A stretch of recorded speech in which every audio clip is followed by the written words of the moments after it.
नमस्कार, life is सुरेखामध्ये सर्वांचं स्वागत आहे। तर व्हिडिओ सुरुवात करायच्या आधी सांगते, आजची आपली रेसिपी आहे ना, ही झटपट आणि चटपटीत रेसिपी आहे।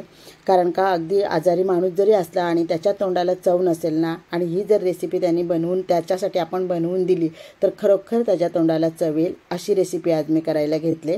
पण व्हिडिओच्या सुरुवातीला मी किती पाऊस पडतोय ते बाहेर दाखवलं आणि पावसाचा आवाज देखील, म्हणजे मी त्या व्हिडिओमध्ये जसाच्या तसा आवाज ठेवलेला आहे, तर पावसाचा आवाज देखील मी इथे तुम्हाला दाखवलेला आहे।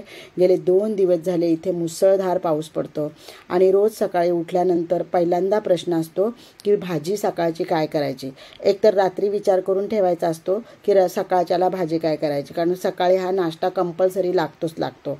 मग कडधान्य भिजत घाला किंवा मार्केटमध्ये गेला तर फ्लावर, कोबी, गवार, भेंडी ह्याच भाज्या असतात। आता परवाच आम्ही मूग भिजत घातलेले त्याची भाजी केलेली, बाजारातून भेंडी आणलेली त्याची भाजी केलेली कालच। मग आज काय करायचं, सकाळी सुनबाईने उठून पीठ मळून ठेवलं, पण ती सारखी येऊन म्हणत होती भाजी काय करायची। मग मीच किचनमध्ये गेली, म्हटलं काय करू बघू, फ्रीज उघडून बघूया, तर फ्रीजमध्ये भरपूर टॅमॅटो होते। म्हटलं चला आज अगदी चटपटीत रेसिपी करूया, म्हणजे झणझणीत अशी टॅमॅटोची चटणी।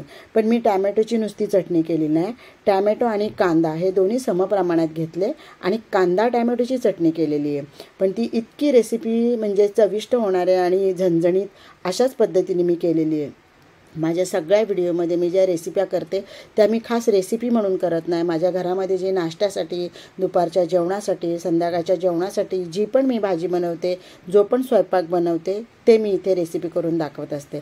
तर आज माझी ही नाश्त्याची रेसिपी आहे। तर मी पटकन फ्रीज खोलला, पाहिलं तर भरपूर टॅमॅटो होते।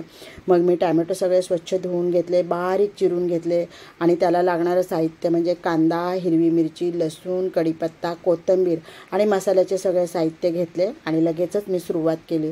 तर सुरुवातीला मी कढई ठेवली, त्यामध्ये मस्त जिरी टाकली, जिरी तडतडल्यानंतर मोहरी टाकली, मोहरी जिरी चांगली खरपूस भाजून घेतली, कढीपत्ता, लसूण टाकला आणि मी सगळे मसाले एका ताटामध्ये प्लेटमध्ये काढून घेतलेले आणि ते देखील मग टाकून घेतले। कांदा, मिरची हे सगळं टाकून घेतलं आणि त्यानंतर मग ते चांगले भाजून घेतले मी तेलामध्ये संपूर्ण, म्हणजे कांद्याचं पाणी जाईपर्यंत लालसर कांदा भाजून घेतला। आणि मग ही जी आपण कांदा टॅमॅटोची चटणी केली ही फक्त मला वाफेवरच करायची होती आणि यामध्ये कोणीही पाणी वापरत नाही, ती वाफेवरच होते। छानपैकी कोथिंबीर वगैरे टाकून घेतली आणि छान वाफेवर ठेवली ती।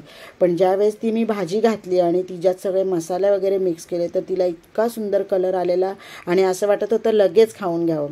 मग ती भाजी मी टॅमॅटो ज्या पद्धतीने कापलेले ना, तर ही भाजी ज्यावेळेस आपण टाकली ना फोडणीला, तर ती एकदाच मी हलवून घेतली आणि मध्यंतरी फक्त एकदा वरून कोथिंबीर टाकलेली ना, तो कोथिंबीरीचा स्वाद म्हणजे वाफेने सगळीकडे मिक्स व्हावा म्हणून पुन्हा एकदा त्याला मिक्स करून घेतली। ज्यावेळेस टॅमॅटो बारीक करून टाकले ना, त्यावेळेस ती सारखी जर हलवली तर ती मग अगदी गाळ होऊन जाते, म्हणून हिला सारखी हलवायची नाही। मी एकदा मसाले मिक्स करून घेतले आणि त्यानंतर एकदा पुन्हा मिक्स करून घेतली, तर ती इतकी सुटसुटीत आणि फडफडीत झाली भाजी। आणि ही अशी जी भाजी मी केली ही वरण भाताबरोबर देखील चांगली लागते, भाकरीबरोबर देखील चांगली लागते आणि जर चपातीचे फुलके केले ना, म्हणजे बिना तेलाचे फुलके केले तर त्याच्याबरोबर तर अगदीच छान लागते।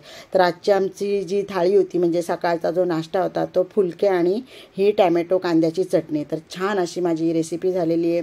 आणि मी लगेचच फुलके सुनबाईने गरम केले आणि सगळ्यांना गरम तव्यातून काढून चपात्या आणि भाजी सगळ्यांना लगेचच वाढून घेतलं आणि हा म्हटलं व्हिडिओ करावा आजचा सकाळच्या भाजीचा, म्हणून व्हिडिओ केला।